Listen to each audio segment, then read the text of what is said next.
If you're headed to Orlando, Florida, chances are pretty good that you're excited to experience some thrill machines. Today I'm going to give you a complete breakdown along with my personal experience on Orlando's tallest, fastest, and longest roller.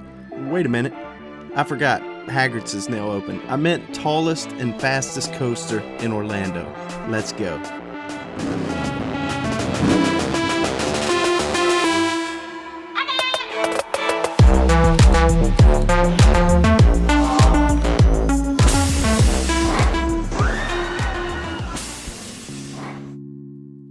Welcome to Seaworld Orlando, home of Mako, the tallest and fastest roller coaster in Orlando.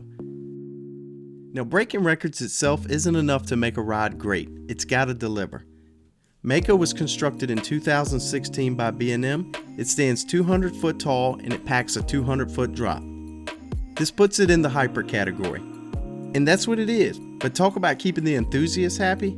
They made sure both the drop and height just got to hyper status, leaving no room for memes. However, when I think about a B&M Hyper, I tend to separate those from the others for the most part. This model is so popular and so well known, it almost feels fitting to have it in a category of its own. Throw in technically all hypers and you're left with, well, a beautiful mess that everyone's arguing about. Now that I got that out the way, why would SeaWorld decide to build a B&M Hyper at this park in 2016? Well, I haven't spoken to anyone from the park personally, but this one was an absolute no-brainer and a home run addition if you ask me. It checks off 4 very important boxes. People travel from all over the world to visit Orlando and experience this collection of coasters, and being able to claim the tallest and fastest is a great marketing tool to have in your back pocket.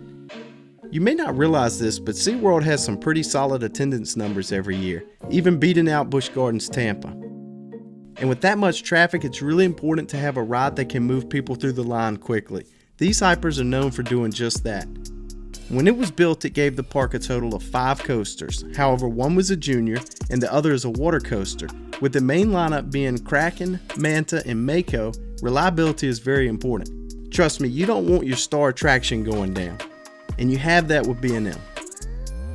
With the park focusing on so many experiences and shows, I think that building a thrilling ride that's also appealing to the entire family was a top priority. And these hypers are the perfect balance of that. My only complaint would be that this one has a height requirement of 54 inches, and some of these, like the one at Busch Gardens Williamsburg, only requires 52. It's not a big deal though. One small detail I love about Mako is the color scheme. To me, it's perfect for this coaster. And having the palm trees on one side and that huge body of water on the other are just the perfect combination. Now, when we go to a park for multiple days, I always try and stay in a hotel that's really close. My daughter's not quite tall enough to ride a lot of them, so typically me and my son always try to make it for rope drop so we can get in a lot really fast. This day was really busy and I was telling him how we did great getting to the park before everyone else because Mako looked like it was going to be packed. And as soon as they dropped that rope, me and him booked it to Mako. When we got to it, I heard him say, "Dad," and I was like, "Not now, son. We gotta hurry so we don't lose our place, and we gotta get the first ride of the day." I hear him say "Dad" again, so I turn around and look, and everybody's running past Mako. I guess they had something else in mind, but not me. I was glad they didn't follow. We got almost 30 rides that morning, and I climbed 1,200 steps.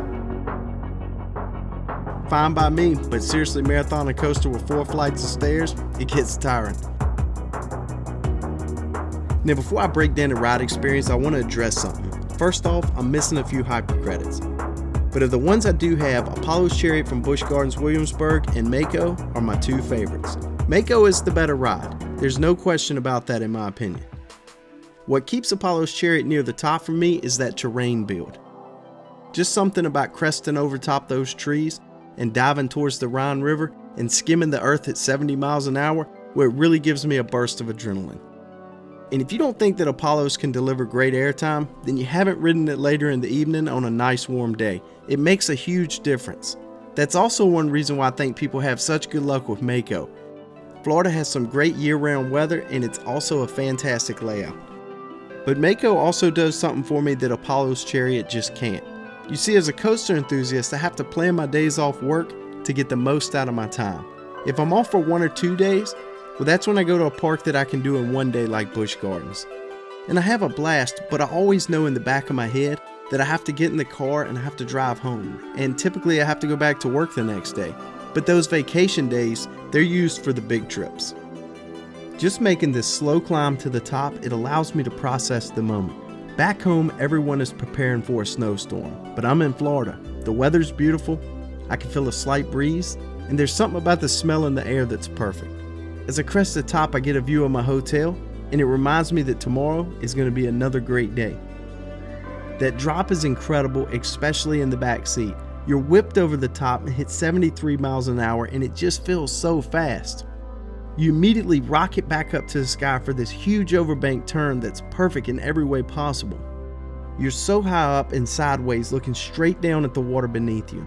That moment is short-lived, but the airtime hill you're approaching is far from it. That pop right there delivers some of the best floater I've experienced, and it seems to last forever. Now hold up, let's rewind that real quick. I'm all about the views on a coaster, and I love being able to see the Orlando Starflyer from here.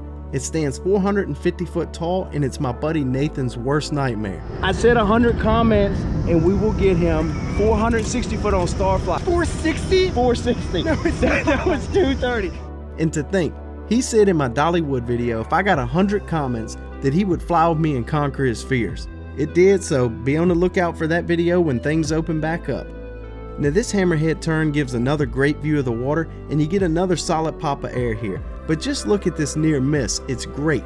And one more time, look at that overbank turn I was talking about earlier. Okay, so this next pop of air is easy to overlook on a POV, but let me tell you, I've had some solid ejector here. It's very surprising. You hit this mid-course brake run and it slows you down, but it doesn't really have much of a negative effect on the rest of the ride. Now just as the ride's coming to an end, it still has one trick up its sleeve. A nice turnaround over top the guests, which I'm a huge fan of. And that's finished off with a quick near skim of the water. That's a great way to end the ride, but we gotta go back real quick. If you think paddling these sweet flamingos across the water would be fun, well the entrance is right here. Me personally though, I'm getting back in line for Mako. Oh, and those hotels I showed you earlier? Well, I always stay in one of them whenever I make the trip to Florida. It's a small detail, but a great one. And I made sure to include that in my new video that I've been working on for months now about my favorite coasters in Florida. It's going to be my most ambitious project to date, and I'm hoping to release it either May 1st or the 8th. So make sure you subscribe to my channel so you don't miss it. As always, thanks for watching.